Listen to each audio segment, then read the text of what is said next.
Hey guys, thanks for joining me. Captain Kurt here. Hey, I had another opportunity to compare a Fresh Breeze to another unit that came in. We have a brand new virus here. And I gotta tell you, as cool as it looks, check it out. Come on over here and look at this. Looks really state of the art, absolutely incredible. Just look at this. Look at the design in this. And these torque removing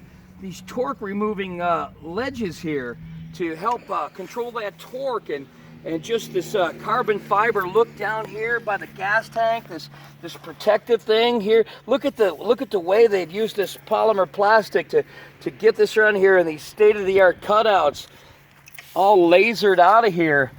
Wow, what a great looking machine. I gotta admit, this looks amazing. However, in my opinion, it's an absolute POS, and I'll tell you why. Look at this. Here's the first thing I want to talk about. First thing, everybody whines about torque. Torque's only prevalent on takeoff to where it might be a little bit stronger, but once you get up, you can trim out your torque by putting a trimmer on. And torque is really not an issue, and I'm so amazed at all these companies out there trying to, what they do is they take the same motor situation, and we'll get to that in a second, and then they just redesign a cooler looking cage, come out with it, call it a brand new thing, and make it look really cool like this. And it does. It looks really cool, but it's just not practical. First of all, this netting with these things that supposedly remove this torque problem. Torque is not a problem. But come on over here, let me show you the problem with this netting and this setup. You see how they have this, this is riveted in here on this beautiful cage, right? This looks really cool, and it does. But look at it, it's all riveted in, all the way around to all of them.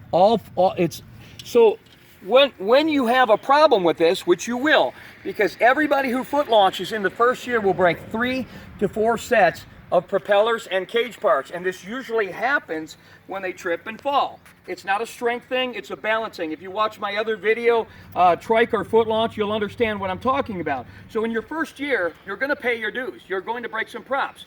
Well, what's the problem? Well, how do you replace this thing? It's all connected. The whole thing is all connected together. How do they expect you to replace this netting and all of these pieces? You have to replace the entire netting all the way around. You're going to, if you could replace this, you're going to wipe out this mainframe here. Look at this. Check this out. When you usually trip and fall, this goes forward and you squeeze it against the cage because you push the cage into the propeller. So you're going to wipe this out, and this one is probably going to wipe out this shroud, this cooling shroud for the head. We'll get to that in a second. But you're also going to bend your main frame on this. This has got a real cool looking laid out frame in here, but all of this is going to bend when you fall against this. It's not separate from the main frame, and it's put in too hard that it can't pop out so that you don't bend the main frame. And I'm going to show you the difference on the Fresh Breeze in a minute. But here's another thing that I noticed. See this netting? Look at this. I can literally touch this, and this is, come on in here. I can literally touch this propeller to this netting, and it's together the right way. It's as tight as it can possibly be, and yet you can still hit the propeller against these anti-torque levers, okay, that are on the netting. This is a joke to me. Get it from this side. This is incredible to me. This is I don't even know how to compare this with what infomercial and what product I saw. I think it was a thing to flip your eggs over that was like a spatula with tongs on it. But this is incredible. I've never seen such ridiculousness. Look at this. Look at how they hit. Okay, so when you do wipe this out, you're wiping this all out. I want to know what the company is charging for this entire thing. The nice thing about a Fresh Breeze is it's not bolted on to the main frame like this one is. I have no idea what they're going to charge for a main frame like that when you bend this whole thing up. But ours can pop out of here. And this cage quarter can be replaced. We don't have to replace the entire thing when you break it. With Velcro, we can take this off, and this will break apart into a 4-part cage. The frame is separate. It's not permanently bolted onto there, so when I do break one of these, it doesn't bend my main frame. So as simple as this looks, simple is better in this case. I don't have to replace the entire cage all the way around because I'm wiping it out. Next thing I want you to look at is down in here. Bring that around here, honey. And look down in here. Look at how close this exhaust is to all this stuff down in here. All these wires and primer bulbs and everything and sitting inside here. It's just absolutely incredible. Things are just so close to everything. The other thing I want you to see on this is they're using the ever more unreliable 185 Moster by Viterazzi. Not a big fan of this motor. They're burning them out like crazy. You watch the other videos on YouTube, they're melting the pistons. Even with this air shroud, they don't cool enough. We got a clutch system on this one, but look at the exhaust too. Look at it, winds around here, comes out here, no joints, no joints, no joints, all the way down to the exhaust. Now, let me tell you what's gonna be happening in a few months. You see right here, there's where it's connected. This is gonna start braking right here. This is where they brake, because there's so much vibration, but there's nowhere to go. And especially with this motor, which is really high vibration, you're gonna notice the difference. This prop, nice prop, carbon fiber, looks really cool. See these tips? See these edges, how sharp they are? You're not gonna believe the difference in the volume and how loud this one is in comparison to a Fresh Breeze. You see all these ones? Look at all rounded edges here, rounded edges here. Look at our exhaust. Joints, a joint, a joint, and then each section is rubber mounted all over the place. Right there, back there. There's 1, 2, 3, 4 sets of mounts that allow this entire exhaust system to flex. We have a float bowl carburetor with a good old-fashioned choke on it. You pull the cord. They're usually running first or second pull right out of the box. We haven't started this one yet. The owner is over there. We just took it out of the box. We haven't even pulled the cord. We're going to be starting it up in a minute. Check this all out too over here. Now this one has an electric start, so this is going to have your charging issues, as you always have with all the ones with that. There's always electrical problems with the charging ones. You're going to be buying these battery packs. This adds, between this and this, is going to add about another 8 pounds of weight between this, the batteries, and what you need to start this motor. And it's really, you didn't save any weight issues with this one. This one is probably a bit heavier than our Simonini. So it is as light as they tried to make it look by the cutouts in here, and using this polymer and this plastic up here, they really didn't save any weight. It's a very heavy motor. It's probably somewhere between our Simonini and our Monster. And if you're going to foot launch, you know, you got to be ready for that kind of weight. Foot launching is work for anybody. And Simonini is about 56, 57 pounds dry weight, somewhere around there. Add fuel into any motor, you're adding another 6 to 7 pounds a gallon with the fuel. So these are just some of the things, but look how cool this looks, right? You would think this is a practical unit. And one thing I don't like about the clutches, especially on the bigger motors, is the way there's that lag time. I really like a belt. Our smaller unit, our top 80 has it on it. And it works pretty good on our smaller units, and the smaller units are easier to keep tuned. This one has a diaphragm carburetor on it. It doesn't have the float bowl carburetor. So we get a lot better efficiency, a lot better fuel efficiency, a lot more air time with this tank. And I'm not sure what size tank this is. Looks like it's well, what do they say, about 2.5 gallons on that one? Yeah. That's about that. We got on the Simonini, we got almost a 4-gallon tank on that one. And so you get a little bit, we got better fuel efficiency, but we also have a bigger tank on that one as well. Intake silencers and exhaust silencers. We have a float bowl carburetor down here, and they come with a primer down here. And this primer it's like on a weed eater. If you come down here and look at it, not a real efficient primer down here. So the gentleman who has this had to actually put this in. Look at over here.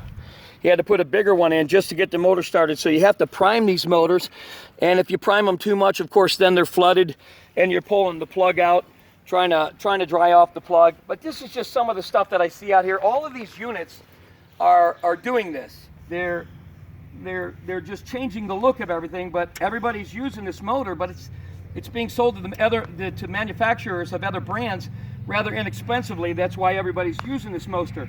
Yes, it's got power. Any motor has power for a while, but this motor's not dependable. It's been, I imagine it could probably be pretty good in the future if they do the things that a Fresh Breeze does. Only a Fresh Breeze has high performance roller bearings, not on this. Only a Fresh Breeze has reinforced crankcase, not on this, not on any other brand. Nickel seal coated cylinders, a CDI computer right here for digital auto advanced timing of the motor. You have high energy ignition systems. You have float-bow carburetor, tanks at the top. We don't need to prime it. We don't need to pump it. We don't need any of that. So everything on this is done totally different from what's out there. To tighten the belt is very easy by going in here. I like that. We don't have a clutch system to wear out any clutch plates. We've got a good jointed exhaust. And we'll just give this one a start. Is it okay if I start it? This is going to start it. And with a Fresh Breeze, they're usually running first or second pull out of the box. I'm going to put the choke on, put the fuel on, see what we get.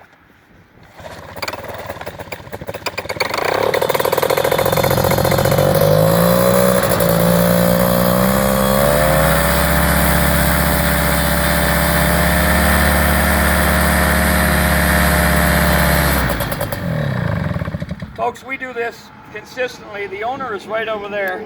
Bring that over here. It's okay if would you be in the video for a second? Did we just build this motor? We just built it. Did we just take it out of those boxes? Those boxes right there. Did we ever run this motor before? We did not. People think I'm lying. The people out there that have other brands, I try to warn them about this. And man, other dealers of other brands say, stay away from flight junkies. They don't want you to know about this stuff. They definitely don't want you to find out about our free training. We don't charge for training. This guy paid more for that unit, but he's missing all the things that a Fresh Breeze has that make it more dependable. He's missing stuff that in the future is going to cost him a lot more money. I'm going to call the owner of this virus or a dealer for this. I want to find out exactly how much those parts cost, because you don't just wipe out a quarter. You wipe out when you have a prop strike in this, and again, you will have a prop strike. You're wiping out that whole thing. What does that cost? And that arm there, I think, is such a poor design. Based on what I've seen of doing this for over 25 years, this is a poor design. As cool as it looks, when you hit this, you run a good chance of busting up this mainframe in here and bending that. And I have no idea. That's a nice piece of machined metal, but I have no idea how much that's going to cost to replace that when you bust that up. But that's a comparison of the virus. Quite honestly, I think the name is appropriate. A virus. That's not a good thing, you know. It doesn't even sound good. Why would you pick a name virus? I mean, that's something I want to get rid of, and I get a Fresh Breeze. So I had to say that. I had to tell you about this. I like to do these side-by-side comparisons. We get a lot of people that come in here that don't buy Fresh Breeze, and we see the problems that they have with getting them running. And just the problems that they have later on, which is why we try to tell them in advance, stick with the oldest company, stick with somebody that knows what they're doing. And most of these guys that sell the brand they chose that brand because of the profit margin that they give to push that brand. Me, I sell it because I went through a nightmare of owning 11 other brands before Fresh Breeze. And the bad thing about Fresh Breeze, the only thing I can find bad about Fresh Breeze is the fact that I discovered them last. And when I discovered them, I became a dealer for them, and that's over 2.5 decades ago, and I've been with them ever since. I haven't found a better product on the market than a Fresh Breeze. You saw us start this for the first time. They do it consistently like this. It's incredible. And so we just don't see the issues, and we're dealing with a company that's going to be around in the future for parts. We see companies like this pop up, dazzle you with the way they look and their carbon fiber and their cutouts and their laser cut frames and stuff, and they're out of business in 4 or 5 years. You can't even get parts anymore. So, and some of these companies, they go through brand after brand after brand after brand. Aviator is one of them. They've changed brands like 7 times, and each time they come up with another brand. Oh, that's the best one on the market, and then they get rid of it, and then you can't get parts anymore. Then you're buying another brand, and then they're pushing another brand. They just changed hands again. This is Aviator PPG down in Florida. And people flood down there, buy their next product, pay their $3,500 for 10 days of training, wait 11 months to come in for training. You can come in here 7 days a week. We train 7 days a week. As soon as your equipment comes in, you can start. There's no price tag, there's no time limit, and we train your entire family if they want to learn how to do this. So I trained a family of 8 out in Arizona, and they were going to pay $2,500 for training for 8 people. Do the math on that one. They send in a whole nother check. They could have bought another unit and a half with what they spent on training alone, but they found my ad and called me up and canceled their order with who they were going to go with, and which didn't make me real popular. I'm not real popular. I'm the last guy they wanted you to find. But we haven't grown to 1,255 students because we're dealing shady stuff here. We'll tell you the truth, and we stand by what we do. And you can come in here. You can call me. 330-554-9194. We answer the phones from 8 in the morning until midnight, 7 days a week for the past 28 years. Be sure to subscribe to our channel for some of our other scam warnings about equipment and different things. Click the button below, hit your notifications, and see that. And if you have any questions, give me a call. If there's a video you'd like to see, I'd like to make it for you. I hope you enjoy this. I hope you learned something from it. Stay away. I hope you don't catch a virus.